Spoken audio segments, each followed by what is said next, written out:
안녕하십니까. 혼란한 정치 시사소를 술술 풀어보는 선거권의 혼술 7월 12일 화요일 오후에 인사드립니다.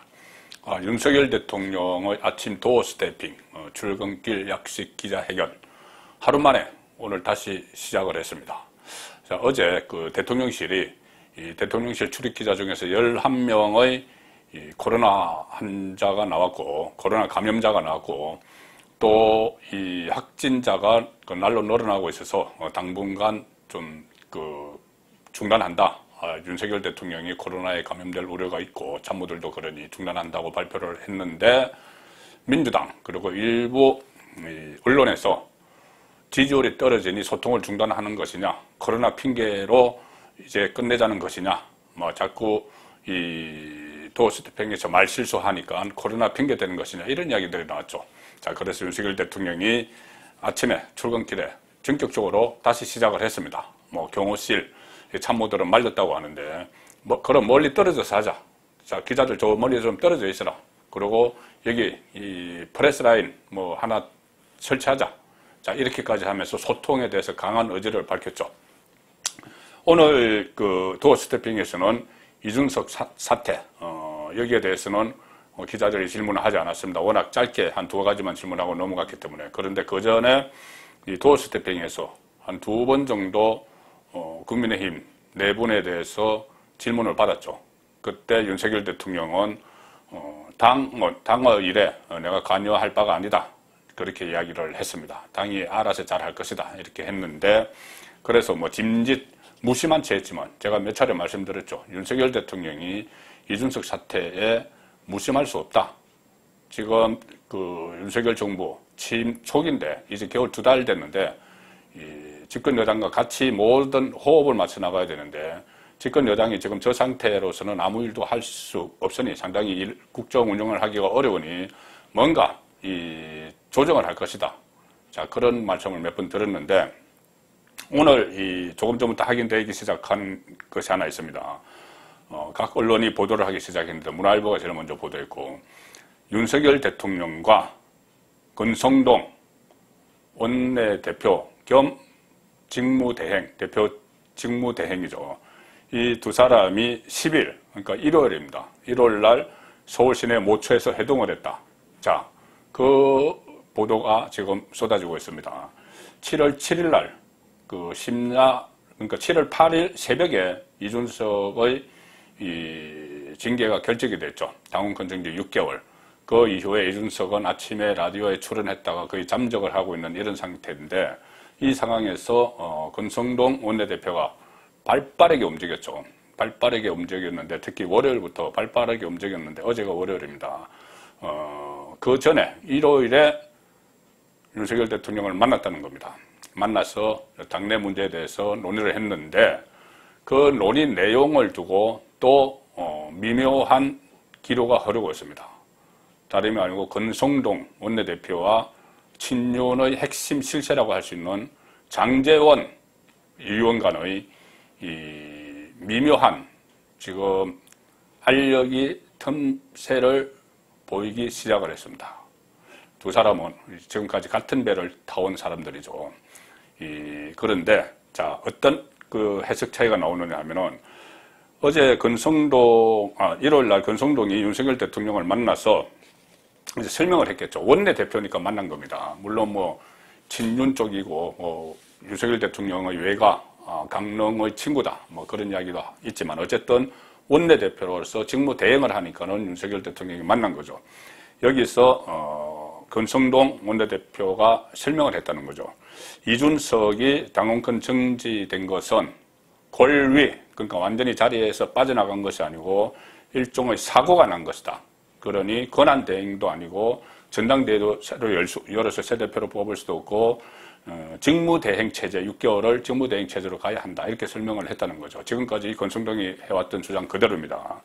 여기에 대해서 윤석열 대통령은 그러면 소속 국회의원들 의견을 한번 수렴해서 결정을 하라. 이렇게 지침을 줬다는 겁니다. 그래서 권성동이 그 다음날 최고위원회의를 열고, 어제 최고위원회의를 열고 선수별, 초선, 재선, 중진 모임을 다 열고 마지막에 유원총회까지 해서 이 직무대행 체제를 사실상 확정을 했죠. 권성동이 주도적으로 확정을 한 겁니다. 6개월 동안 직무대행 체제 이렇게 되니 그러면 이준석도 6개월 후면 내가 다시 들어갈 수 있나? 자, 그럼 조금 더 생각해 봐야지. 그리고 지금 강한 반발을 멈췄습니다. 자, 이렇게 해서 그렇게 일단 그 직무대행 체제로 결론이 났는데 지금 다른 이야기가 나오는 것이 뭐냐 하면은 권성동이 오버한 것 아니야? 윤석열 대통령 윤심을 자의적으로 해석을 해서 의원들에게 일종의 뭐 혼선을 준 것 아니야? 자기 뜻대로 하기 위해서 이런 이야기가 나오는 겁니다. 뭐냐면 윤석열 대통령은 원래 이준석을 뭐 손절을 한 거는 이제 누구나 다 알죠. 손절을 했습니다. 뭐 만나준 것도 안 만나주고 또 비서실장으로 보냈던 박성민 의원도 철수를 시키고 자, 그 상황에서 이번에는 이준석을 확실히 정리를 해야지 당정 관계가 원만해져서 대통령실도 마찬가지로 원만해져서 국정 운영을 할 수 있다. 그런데 이 상황을 놔두면 6개월 후에 다시 또 분란이 일어난다.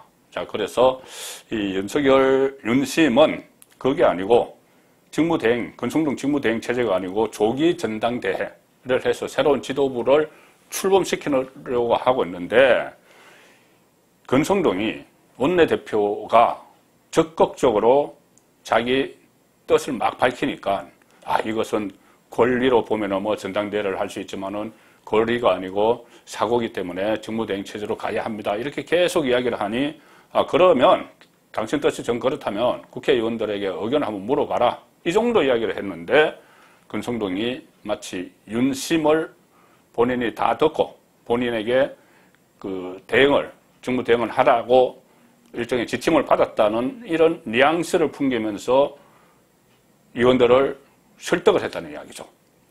마치 윤석열 대통령이 승인을 한 것처럼 이 권성동 직무대행 체제를 그렇게 계속 이야기를 하고 언론에도 하고 물론 윤석열 대통령이 하라고 했다고는 아니지만은 은연중에 그런 식으로 해서 윤심을 자기 편 쪽으로 왜곡해서 활용을 했다. 자, 그런 말이 친윤 쪽에서 나옵니다.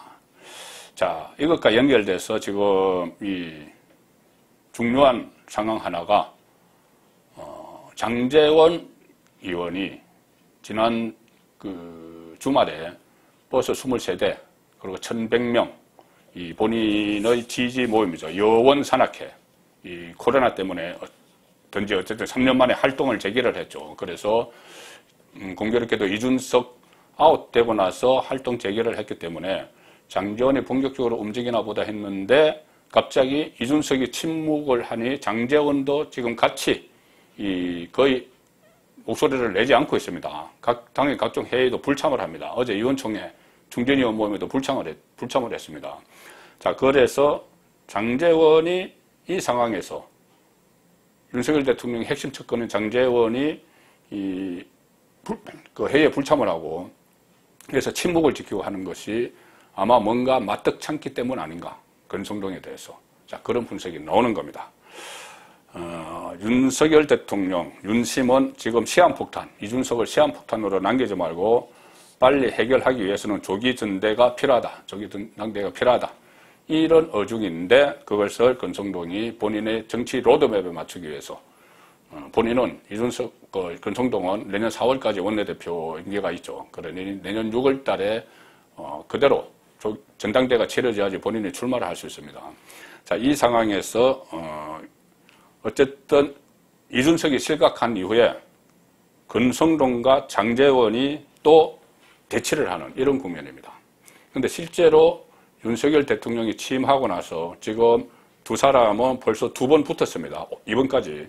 그래서 2번 다 일단 장제원이 패배를 했다. 이렇게 봐도 됩니다. 왜 그러냐면은 처음에 민들레 모임을 장제원이 주도해서 만들려고 했죠. 민들레 모임. 친윤 핵심 모임. 여기서 이 당정 그리고 대통령실까지 아우르는 그런 플랫폼을 만들겠다 해서 의욕에 넘쳐서 장제원이 추진을 했는데 거기서 권성동이 일종의 기권성을 거뒀습니다. 기권성.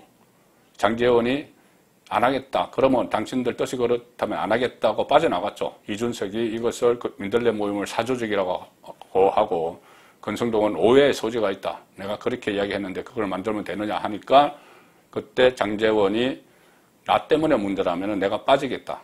그래서 권성동이 객관성을 거뒀죠. 그때 나왔던 게 형제론입니다. 형제론. 장제원이 이 성동이 형과 한 번 형제는 영원한 형제다. 이러면서 본인이 빠져나왔죠. 그럼 내가 포기한다. 자, 두 사람은 뭐 지금까지 정치적 궤적을 같이 했습니다. 특히 정치를 시작한 게 박용준, 이명박 정부 시절의 핵심 차관, 박용준 그 차관이 만들었던 그 대선용으로 만들었던 선진국민연대라고 뭐 수백만 조직원을 갖춘 그 외곽 조직이 있었죠. 그 선진국민연대의 거기서 함께 활동을 했습니다. 이 안에 내부에서도 활동하고 권성동은 강원 지부장 역할을 했고 장제원은 또 이 부산 쪽을 맡았고 내부 무슨 위원으로도 활동을 하고 두 사람이 아주 돈독한 관계죠. 그래서 거기서 정치권에 사실상 처음에 입문을 해서 그 이후에 권성동은 청와대, 이명박 정부 청와대 이 법률비서관으로 가고 장제원은 그 직후에 실시된 총선에 나와서 초선의원이 되고 이렇게 해서 두 사람이 지금까지 커온 겁니다. 박근혜 그 전 대통령 탄핵 국면에서도 거의 뭐 발을 맞추다시피 뭐 그런 저 행보를 두 사람이 같이 했죠.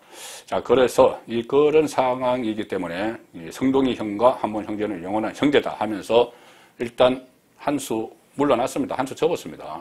그런데 지금 포스트 이준석 사태 이 상황에서 또 한 번 두 사람은 일종의 힘겨루기가 있었다고 봐야 되겠죠. 권성동은 아마 조기 전당대회를 염두에 두고 움직였는데, 장제원은 조기 전당대회를 염두에 두고 움직였는데, 권성동이 원내대표라는 지위로, 소속 의원들을 일일이 다 하나하나, 거의 뭐 하나하나 설득하다시피 해서 본인 중심의 직무대행 체제로 만들어버렸죠. 그리고 윤석열 대통령에게 직접 찾아가서 원내대표 직무대행으로서 윤석열 대통령과 독대를 하고 왔기 때문에 윤심이 권성동 직무대행에 있다 이렇게 설파를 하면서 결국 일단은 그것을 간철을 시켰습니다. 일단은 의원총회에서 거의 뭐 추인처럼 됐으니까. 자, 그래서 이번에도 권성동이 반칙성일지도 모르겠죠.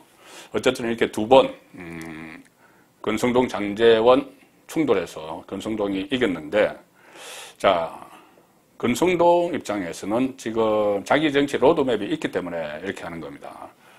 본인이 조금 전에 말씀드린 대로 본인은 지금 조기전당대회가 열리면은 출마하기 어렵죠. 원내대표이기 때문에. 그리고 조기전당대회가 열려서 만약에 2년짜리 지금 그 전당대회가 열리면은 이 6월에 다시 전당대회를 하죠. 내년 6월에. 그때 선출되는 대표가 정말 그 다음 총선, 2024년 총선 공천권을 가질 수 있는 그 대표가 되는 거죠. 그래서 권성동은 이번에는 조기전당대회 하면 안 되고 본인이 출마를 못하니까 내년 4월에 원내대표 끝내고 내년 6월에 정기전당대회에 나가야 된다. 자, 이 로드맵을 가지고 있습니다. 반면에 장제원을 비롯한 일부 친윤들은 윤석열 대통령 지금부터 초기부터 이 집권 여당이 강력하게 막 도우기 위해서는 지금 강력한 지도부가 나서야 된다. 그러면은 당은 당규로 고쳐서 지금 선출하는 대표가 2년을 그냥 하는 걸로. 그렇게 되면은 내년 총선 공천권까지 확보를 하게 되죠. 자, 그것을 친윤 쪽을 노리는 겁니다. 자, 그렇기 때문에 이 3차전이 안 일어날 수가 없죠. 이 양쪽이 그렇게 입장이 다르기 때문에. 자, 3차전은 언제 일어나느냐? 제 생각으로는 이준석 경찰 수사로 인해서 사법 처리되는 시점, 경찰이 소환을 당하고 아니면 검찰에 송치가 되고 막 이런 과정에서는 더 이상 6개월 있다가 다시 이준석에게 당대표 자리를 건네준다. 이것은 안 되죠. 그러면 그때 본격적으로 논의가 될 겁니다. 비대위 체제로 우선 갔다가 1년짜리 당대표를 뽑을 것이냐, 아니면은 정말 장제원 쪽 생각대로 구도대로 당은 당규로 바꿔서 2년짜리를 지금 뽑을 것이냐. 자, 이런 3차전이 벌어질 수가 있죠. 자, 이 상황에서 장제원 의원은 지금 당헌을 개정해서라도 2년짜리를 뽑자는 이런 입장일 것 같은데, 특히 여기서 변수가 되는 인물이 안철수 의원이죠.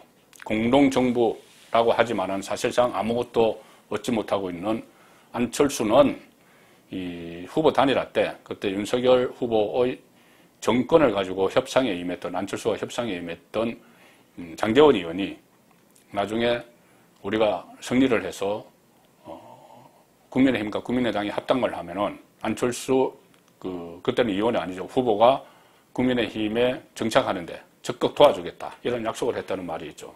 자, 그렇기 때문에 우선은 이 장제원은 본인이 당권에 도전하는 것이 아니고 안철수를 지원을 할 가능성이 높습니다. 자, 그래서 얼마 전에 이 안철수 의원이 본격적인 활동을 공교롭게도 시작을 한다는 말씀을 제가 들었죠. 이준석 아웃되자마자 안철수의 활동 폭이 강폭 행보를 보이고 있는 그런 상황입니다.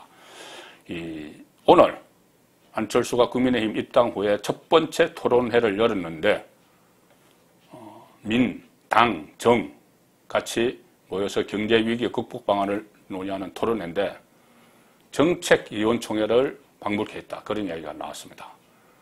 40명이 넘는 국민의힘 소속 국회의원들이 참석을 했다는 거죠. 이준석 없는 사이에. 이준석과 안철수는 앙숙이죠. 뭐 이준석이 없는 사이에 한 게 아니고 어쨌든 이준석이 지금 거의 뭐 잠행 모드, 직거 모드에 들어간 상황에서 안철수의 토론회가 대대적으로 열린 겁니다. 특히 친윤계 강범하게 참석을 했습니다. 그런데 장제원 의원은 어떤 시선이 남의 어떤 사람들의 시선이 있으니까 또 여기도 불참을 했습니다. 어쨌든 이제 이준석은 빠르게 정리가 되는 분위기고 특히 경찰 수사가 다음 주에 뭐 3차로 김성진 아이카이스트 대표 참고인 조사를 한다니까 곧 이준석 소환 이런 것도 가셔야 되겠죠. 그 시점이 맞물려서 그 시점과 맞물려서 지금 조기 전당대냐 아니면은 그 당헌 개정 후에 전당대냐 2년짜리 대표를 뽑느냐 이런 당권 투쟁이 이준석의 사법 처리와 맞물려서 본격화될 가능성이 높습니다. 선거권의 혼술이었습니다.